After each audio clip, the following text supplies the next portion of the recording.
ناظرین، ایک بات جو سوشل میڈیا پہ چل رہی ہے اور وہ بڑی اہم ہے، بعض کارنر سے یہ جملے آ رہے ہیں، خیر مسئلہ تو پرانا ہے، کیا سیری ہے، کیا رہائی ہے، پی ٹی آئی کہاں سے آئی ہے، ہماری جان کس نے اس سے چھڑائی ہے۔ بسم اللہ الرحمن الرحیم۔ ناظرین السلام علیکم۔ موو پاکستان کے ساتھ میں آپ کا میزبان نعیم مصطفیٰ۔ ناظرین، عمران خان سابق وزیر اعظم اور پاکستان تحریک انصاف کے کپتان، ان کی گرفتاری سے 3 دن کے اندر رہائی تک جو معاملات ہیں، عدالت کی طرف سے ضمانت دیے جانے کے حوالے سے بالخصوص وہ کئی سوالیہ نشان چھوڑ گئے ہیں۔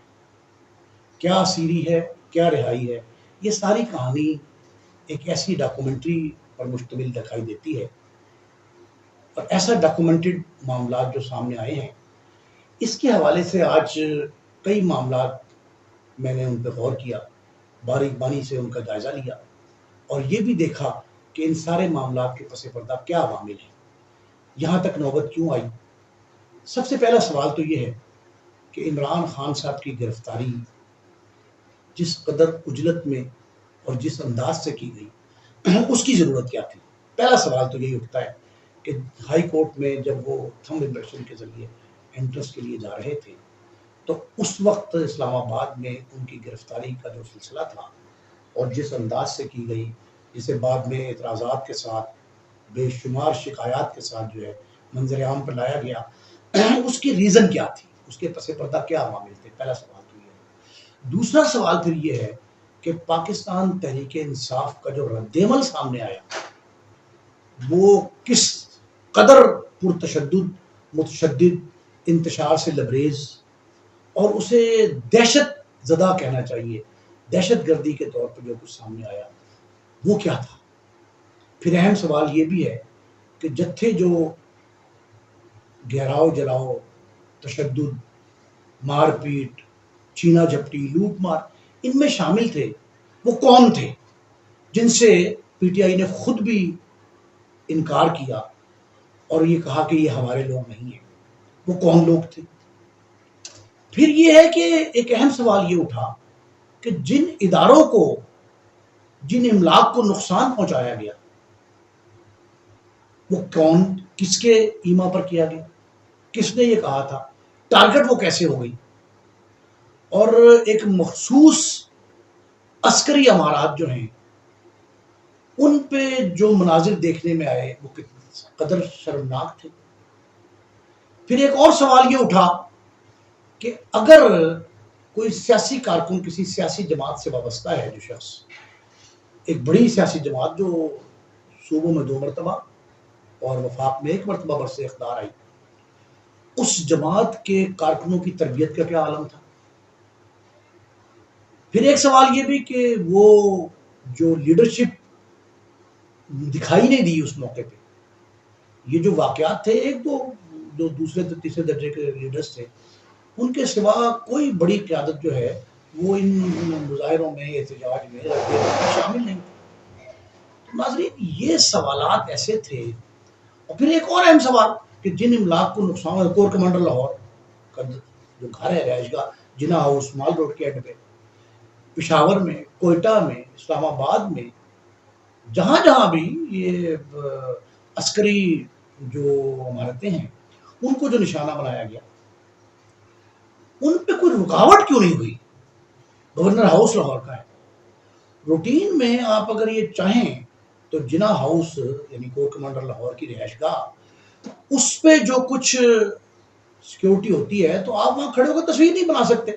مجھے یاد ہے ناظرین کہ یہ جب وہ سامنے مال آف لاہور یعنی ملک ریاض صاحب کا جو پلازا ہے وہ بن رہا تھا، اس سے پہلے شیرٹن ہوٹل کی جو تجویز تھی وہاں، تو اس وقت یہ اعتراض کیا گیا جناح ہاؤس والوں کی طرف سے، عسکری ماہرین کی طرف سے، انہوں نے آ کے اس کو ججمنٹ کی، اس کو دیکھا، پڑتال کی، اس کی سارے معاملات دیکھنے کے بعد یہ کہا گیا کہ یہ سامنے بالکل 2 کھڑکیاں کھل رہی ہیں اس بلڈنگ کی، تو یہ مناسب نہیں ہے۔ اس قدر سختی تھی کہ جناح ہاؤس کے بالمقابل جو 2-3 سڑکوں کا فاصلہ ہے، بیچ میں 2-3 سڑکیں ہیں، پھر لان ہے، پھر پارکنگ ایریا ہے، اس کے بعد وہ کہیں کھڑکی جہاں سے دکھائی بھی کوئی ایسی جھانک بھی نہیں پڑتی ہوگی، وہاں یہ کہا گیا کہ جی وہ اس کی اجازت نہیں جا سکتی، وہ کھڑکیاں بند کرنا پڑی. بہت مہنگا وہ 50 کروڑ 40 کروڑ کا فلیٹ تھا، وہ نہیں بن سکے تو کھڑکیاں بند کرنا پڑی. تو ناظرین یہ عمارت کا جو نقشہ اپروو ہوا، جو اجازت ملی این او سی ملا، وہ بڑی مشکل سے ملا مالا فلوہار کا. یہ صورتحال تھی. اور اب وہاں صورتحال یہ ہے کہ دلیرانہ انداز میں جتھے جو ہیں جو ڈنڈوں سے لیس تھے وہ وہاں پہنچ گئے، اندر داخل ہو گئے. نہ صرف داخل ہوئے بلکہ وہاں مزاحمت کا کوئی عنصر دکھائی ہی نہیں دیا. بظاہر بھی کوئی ایسا شخص نہیں تھا جو رکاوٹ بنتا. تو جو باہر گن مین کھڑے ہوتے وہ بھی آپ پیچھے چلے گئے. اسی طرح باقی عمارتوں کا حال بھی تھا. پولیس کی گاڑیاں جلائی گئی، پولیس خاموش تماشا ہے. آرمی ایمونیشن کے جو معاملات تھے وہ بھی بالکل لاوارث قسم کے دکھائی دے رہے تھے. خدا نخواستہ اسلحہ لوٹنے کا واقعہ خدا کا شکر ہے کہ نہیں ہوا، لیکن اگر وہ بھی ہو سکتا. ٹھیک ہے، مقدمات بھی درج ہوئے ہیں، کئی مقدمات سامنے آئے ہیں. پولیس نے کئی کارروائی جو ہے وہ زیر التوا رکھی، وہ ہونے والی ہیں. سنا ہے کہ بہت سختی ہوگی، اور جو تصویروں کے ذریعے، فوٹیج کے ذریعے، اور جو سی سی ٹی وی کیمراز ہیں ان کے، خاص کر ورلڈ سٹی والوں کے، یہ ورلڈ سٹی اتھارٹی جو ہے اس کے کیمرے ہیں. یہ جو پولیس، پنجاب پولیس کے معاملات ہیں، انہوں نے اپنی جگہ پہ ہے. پھر کور کمانڈر لاہور کو تبدیل کر دیا گیا. یہ ٹھیک ہے، اچھا ایکشن انہوں نے لیا ہے کہ اس پہ پوچھ گچھ کی ہوگی. جو بھی تھا، یہ بہت سارے معاملات ہوئے، لیکن اس کے باوجود کئی سوالیہ نشان ایسے ہیں کہ یہ مزاحمت کیوں نہیں ہوئی، موقع سے لوگوں کو گرفتار کیوں نہیں کیا گیا. اب جو گرفتاریاں ہو گئی ہیں وہ 2500 سے زائد گرفتاریاں ہیں ناظرین. تو وہ جو گرفتاریاں ہیں وہ کہا یہ جا رہا ہے کہ ان پہ عرصہ حیات تنگ کر دیا جائے گا، اور وہ آئندہ نہ کوئی جاب لے سکیں گے، نہ کسی کالج اسکول میں کوئی طالب علم تھے وہ داخلہ لے سکیں گے. تصویریں جو آئیں ہیں اس میں نادرا کے توسط سے جو ہم ڈیٹا حاصل کیا، ان لوگوں کی شناخت کی جا رہی ہے. 4000 سے زائد لوگ شناخت ہو چکے ہیں، باقی بھی ہو رہے ہیں. پھر ناظرین میری تو تجویز یہ بھی ہے کہ جو لوگ شناخت نہ ہو سکیں، جن کے بارے میں پتہ نہ لگے، ان کے مشتہر کیا جائے، اعلانات کروائے جائیں. پبلک سے کہا جائے، پبلک کو انوالو کریں، عوام سے کہا جائے کہ جی ہماری آپ سے ریکویسٹ یہ ہے کہ آپ بتائیں اگر آپ کسی ان میں سے کسی کو جانتے ہیں. اگر کسی کا ڈیٹا نادرا سے میسر نہیں ہے، یا ہمارے جو یہ سیف سٹی اتھارٹی ہے وہ ان سے اگر اویلیبل نہیں ہے ان کے پاس، تو پھر ہمیں چاہیے کہ ہم اور انداز سے ڈیٹا جو ہے نا وہ پبلک کر کے حاصل کریں، اور پھر ان کو نشان عبرت بنانا چاہیے جن لوگوں نے اس طرح کی حرکت کی تھی. اور میرا خیال ہے کہ کور کمانڈر کی تبدیلی والا معاملہ بھی بڑا اچھا ہے، اور کافی بہتر یہ جو ہے میسج جائے گا. پھر یہ ہے اس کے بعد عدالتوں میں معاملہ. پہلے اسلام آباد ہائی کورٹ نے عمران خان صاحب کی گرفتاری جو ہے اس کو جائز قرار دیا، قانونی قرار دیا. پھر سپریم کورٹ میں چلے گئی پی ٹی آئی، تو سپریم کورٹ نے ڈائریکشن دی اور قلعدم کر دی وہ گرفتاری، اور دوبارہ آج سماعت ہوئی. اور آج انہوں نے جو ہے یہ کہا ہے کہ 15 روز تک جو ہے عمران خان جو ہے وہ ضمانت قبل از گرفتاری، بعد از گرفتاری نہیں ہے، پوسٹ ارسٹ بیل نہیں ہے، پری ارسٹ بیل ہے. یعنی کہ ہم بدھ یعنی پرسوں والی جو پوزیشن تھی اس پہ واپس آ گئے ہیں. اور جس طرح وہ عمران خان سے انٹر ہوئے تھے بیل کے لیے، تو وہ کہتے ہیں جو کہ سرنڈر کر دیا تھا. جب کوئی شخص سرنڈر کرتا ہے تو اس کا یہ آئینی حق ہے، قانونی حق ہے کہ اس کو بیل جو ہے انٹرم بیل وہ دی جائے. کچھ عدلیہ کے حوالے سے جو سوالات اٹھ رہے ہیں ناظرین، اس کا جواب کون دے گا یہ تو آنے والا وقت ہی بتائے گا. لیکن ان سارے کے سارے معاملات میں جو تحلیل شدہ 2 اسمبلیاں ہیں پنجاب اور خیبر پختونخوا، ان کے ان الیکشن کے بارے میں تو یہ کہا جا رہا تھا کہ پی ٹی آئی کا بیسک مطالبہ یہ ہے کہ الیکشن ہو. اب اس الیکشن کی آواز اور مطالبہ جو ہے وہ دب گیا ہے. اس سارے کے سارے اس بہت ہی بھاری بھرکم یہ جو معاملات آئے ہیں نا، ان کے تلے دب گئے ہیں، اور وہ غالب آ گئے ہیں، خاصے غالب آ گئے ہیں، تھوڑے بہت نہیں، خاصے غالب آ گئے. اور وہ اس وقت جو ہے نا، اور وہ عدالتوں میں زیر سماعت ہے. پھر وہی جوڈیشل ایکٹیویزم ہے اور عدالتوں کی طرف ہوئے. آج کابینہ کا بڑا اہم اجلاس تھا.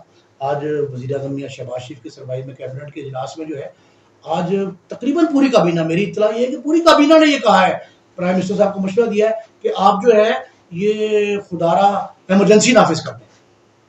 اور یہ پرائم منسٹر کو کیبنٹ کی یہ تجویز اور یہ جو ان کا مشورہ ہے، اس پہ وہ کہتے ہیں میں غور کروں گا. لیکن وہ کہتے ہیں کہ پی ڈی ایم میں شامل جماعتیں جو ہیں، بالخصوص مولانا فضل الرحمان، مولانا ناصر زرداری صاحب جو ہیں، ان سے جو ہے نا گفتگو کر کے پھر کوئی فیصلہ کروں گا کہ آیا ایمرجنسی کے حالات ہیں اور ہمیں ہنگامی حالت نافذ کر دینی چاہیے ملک میں. ناظرین یہ سارے کے سارے معاملات ایسے ہیں جو بڑے غور طلب ہیں، اور میں نے جو سوالات آج اٹھائے ہیں وہ سارے کے سارے سوالات جو ہیں ان کے آنے والے وقت میں جواب تو آئے گا، لیکن ذمہ داران کی طرف سے آئے تب وہ کوئی بات بنتی ہے، اور یہ تبھی مسئلہ حل ہوگا جب ہم اپنے معاملات جو ہے سیاسی، وہ سیاسی فورم پر، انصاف کے اور عدل کے جو معاملات ہیں وہ کورٹس میں، اور جو معاملات انتظامی ہیں حکومتی ایوانوں تک، پارلیمنٹ تک، قانونی آئینی معاملات مسائل جو ہیں وہ پارلیمنٹ کے ایوانوں میں، اور جو انتظامی معاملات ہیں وہ انتظامی افسران کے دفاتر میں حل ہونے چاہیے، نہ کہ ہم سڑکوں پہ لے آئیں۔ اور بالخصوص پھر وہی بات میں ریپیٹ کر رہا ہوں کہ اس طرح قانون کو ہاتھ میں لینے کی اجازت نہیں ہونی چاہیے، اپنی املاک کو ہم خود ہی نقصان پہنچا رہے ہوں۔ ایک سبق ہمیں بہت زبردست ملا ہے کہ کارکن سازی بڑے مرحلہ مشکل تھا، سیاسی کارکن سازی، اب جو ہے سیاسی کارکنوں کی تربیت جو ہے وہ ایک اہم سوال کے طور پہ ہمارے سامنے ہے۔ امید ہے ان تمام معاملات کا جواب جو متعلقین ہیں وہ کسی نہ کسی فورم پہ دیتے رہیں گے۔ ہمیں اس بات کا بہت دکھ ہے کہ ہم نے قومی